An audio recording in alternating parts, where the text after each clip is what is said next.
Құрметті Карим Қарымханұлы, құрметті үкімет мүшелері, ағымдағы жылдың 16 желтоқсанында еліміздің Қазақстан Республикасы тәуелсіздігінің 20 жылдығы жылын мерекелейді. Осы тарихи оқиғаны мерекелеу алдында премьер-министр заң шығару бастамасы субъект ретінде Қазақстан Республикасының тұңғыш президенті елбасы туралы конституциялық заңда және мемлекеттік наградалар туралы заңда Қазақстан Республикасының тұңғыш президенті елбасына халық қаһарманы атағын заңды түрде бекітуді ұсынады.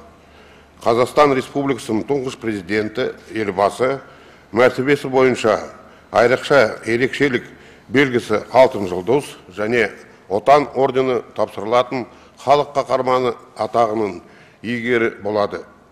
Бұл ұсыныс Қазақстанның тәуелсіз мемлекет ретінде қалыптасу мен дамудағы Қазақстан Республикасының тұңғыш президенті елбасының тарихи рөлімен негізделген. Қазіргі уақытта Қазақстан Республикасы халықаралық аренда жоғарғы беделге ие.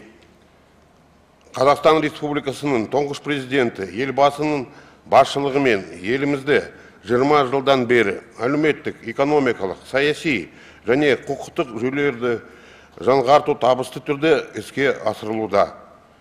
Баяндалғанды ескере отырып, премьер-министрдің ұсынысын қолдауды және заң жобаларды Сенат қарауына енгізуді сұраймын. Назарларыңызға рахмет.